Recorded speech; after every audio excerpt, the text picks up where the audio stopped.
Indeed, after all, not even the official autopsy for Flight 77 lists the hijackers. And the opening paragraph makes no mention of their absence. So, if there's no proof that the hijackers were members of Al-Qaeda, or if they were even on the plane in the first place, what justification do we have for bombing Afghanistan? Oh, that's right. The Bin Laden confession tape. On December 14th, 2001, the government released a tape, allegedly of Bin Laden confessing to the attacks of September 11th, which they claimed to find in a house in Jalalabad, Afghanistan. Except there's a number of things wrong with this tape. 1. The tape itself is of very poor quality. And 2. The man in the video looks and acts nothing like Bin Laden. According to the FBI's website, Osama is left-handed.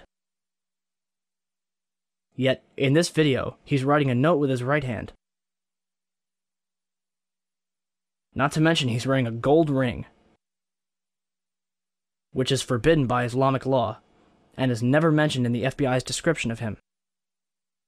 Compare this video to 4 other pictures of Bin Laden. Does anybody else see a problem here? Until the government can prove without a shadow of a doubt that Al-Qaeda was behind September 11th, the American people have every reason to believe otherwise.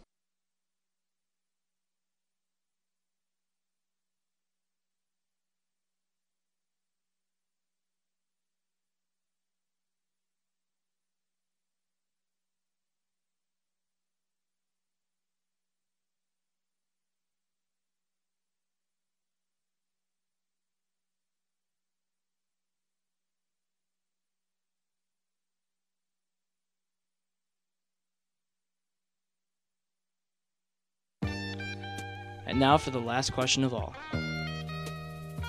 Why would our government do such a thing? I hope you're sitting down. First, we have Larry Silverstein, the man who purchased the World Trade Center in July 2001. After September 11th, Silverstein demanded $7.2 billion from his insurers, claiming that each plane counted as a separate act of terrorism. However, on December 6th, 2004, the courts only reward him with $2.2 billion. Next, we have the put options that were placed on United Airlines, American Airlines, and Boeing. According to the San Francisco Chronicle, more than $2.5 million has remained unclaimed. As for 9/11 itself, Reuters reported that Comvar, a German computer company, is responsible for helping companies and accountants in New York restore their data from over 400 hard drives that were recovered from the World Trade Center's rubble. Comvar recovered information from 32 different computers that suggested insider trading took place on 9/11. Richard Wagner, an expert at Comvar. There is a suspicion that some people had advanced knowledge of the approximate time of the plane crashes in order to move out amounts exceeding $100 million. They thought that the records of their transactions could not be traced after the mainframes were destroyed.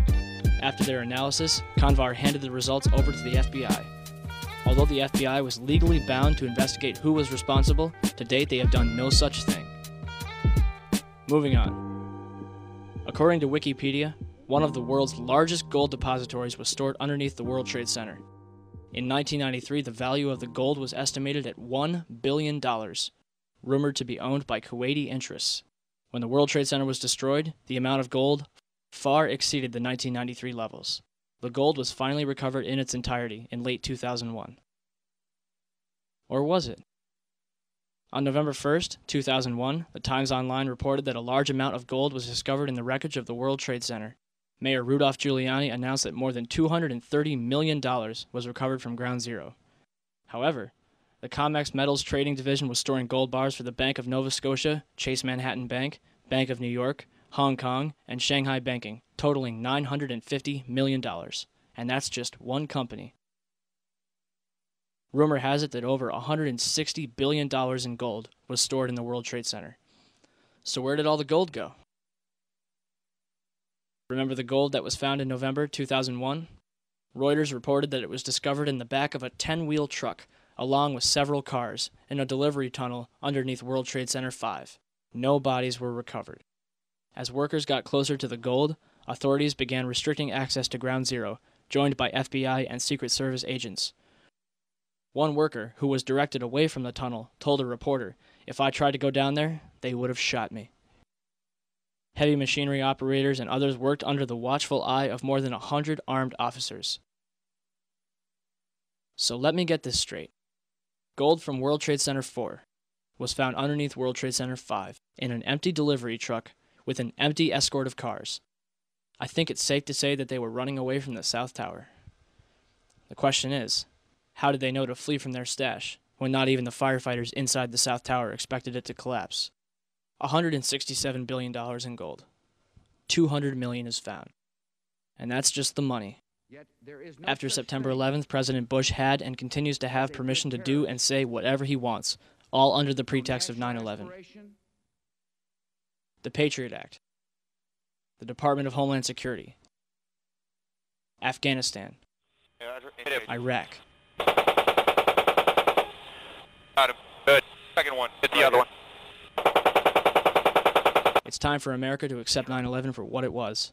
A lie which killed thousands of people, only in turn killing hundreds of thousands more to make billions upon trillions of dollars. Are you angry yet? You should be. Every single attempt to investigate and uncover the truth behind 9/11 has been blackballed, ridiculed, and harassed by both the government and media alike for even daring to question the official story. Jimmy Walter, who spent nearly $2 million on an advertising blitz to convince people here in New York and elsewhere that 9/11 was a self-inflicted wound. Jimmy, welcome. Why are you doing this? I'm a patriot trying to defend this country from the real terrorists who have damaged and changed our country. I am asking the same questions that the widows and orphans, parents and friends of the victims of 9/11 are asking and have not had answered by either the 9/11 Commission nor by any real investigation to the mass murders that 66% of New Yorkers want investigated. Okay, Jimmy. I'll say it again. Why are they hiding from us? What are they hiding from us? And what's it going to take until people in this country give a damn and do something about it? America has been hijacked. Not by Al-Qaeda, not by Osama bin Laden, but by a group of tyrants ready and willing to do whatever it takes to keep their stranglehold on this country. So what are we going to do about it? Anything. Share this information with friends, family, total strangers, hold screenings, conferences, whatever you have to do to get the word out. It's up to you. Ask questions. Demand answers.